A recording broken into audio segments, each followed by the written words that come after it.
Hi students, this is Vijay Max. Example 2.12. If Z1, Z2 and Z3 are the complex numbers such that modulus Z1 equal to modulus Z2 equal to modulus Z3 equal to modulus of Z1 plus Z2 plus Z3 equal to 1. Find the value of modulus of 1 by Z1 plus 1 by Z2 plus 1 by Z3. The find the value of the value வந்து என்ன அப்படின்னு கேட்டிருக்காங்க. Okay, so given பாருங்க. First பார்த்து நம்மளுக்கு மாலஸ் of Z1ன்றது வந்து 1. So அப்படியே மாலஸ் சின்னதை சால்வ் பண்ண முடியாது. இது நம்ம என்ன பண்றோம்னா ஒரு ஃபார்முலாஸ் பண்ணுறதுக்காக ஸ்கொயரிங் ஆன் போத் சைட்ஸ் அப்படின்னு அப்ளை பண்ணிக்கிறோம். அப்போ ஸ்கொயரிங் ஆன் போத் சைட்ஸ் பண்ணும்போது modulus of Z2 square equal to 1 square. Okay, modulus of Z square இன்ட்ல கொடுத்து பாருங்க. மாலஸ் ஆஃப் Z ஸ்கொயர்னா ZZ பார். அது மாதிரி மாலஸ் ஆஃப் Z1 ஸ்கொயர்னா so Z1 into Z1 bar equal to 1. So, அப்போ Z1 bar equal to இந்த Z1 right side போச்சுன்னா இது வந்து 1 by Z1.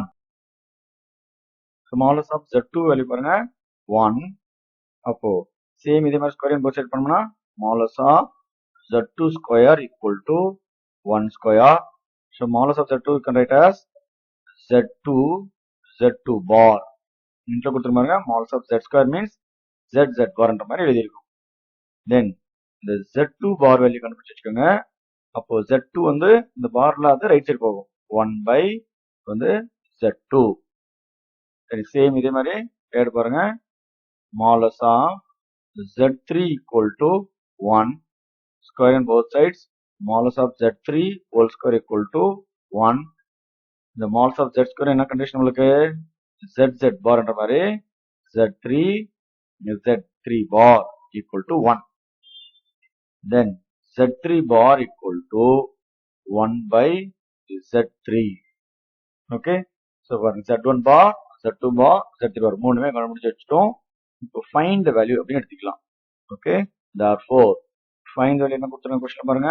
1 by modulus of Z1, 1 by modulus of Z2 plus 1 by Z3 equal to இந்த 1 by Z1 plus 1 by Z2 plus 1 by Z3 value பாருங்க. இப்போ நம்ம இன்ட்ல கண்டுபிடிச்சு வச்சிருக்கோம் பாருங்க. ஸோ 1 by Z1 என்னது, அது வந்து Z1 பார். அதே மாதிரி 1 by Z2 என்னது Z2 பார்.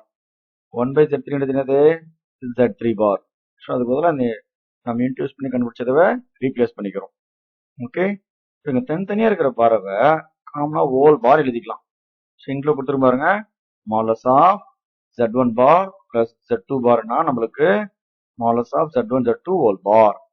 அது மாதிரி இங்க தனித்தனியா இருக்கிற பாரை ஸோ ஹோல் பார் அப்படின்னு எழுதிக்கலாம். சரி, ரெண்டுமே ஈக்குவல் தான். ஓகே, தென் மாடுலஸ்ல இந்த பார் இருந்தாலும் இல்லைனாலும் ரெண்டுமே ஈக்குவல் தான். இப்போ மாடுலஸ் ஆஃப் Z பார்னா அது மாடுலஸ் ஆஃப் Z இன்ட்ல கொடுத்துரு பாருங்க. இந்த பாரோட எழுதினாலும் சரி, இந்த பார் இல்லாம எழுதினாலும் சரி, இது மாடுலஸ் பொறுத்த வரைக்கும் இது ரெண்டுமே சேம் தான், ஈக்குவல் தான் அப்படின்றோம். ஓகே, இந்த பார் ரிமூவ் ஆயிடுச்சு. இப்போ இதோட வேல்யூ நமக்கு கொஸ்டின் கொடுத்துரு பாருங்க. வேல்யூ என்ன நமக்கு 1.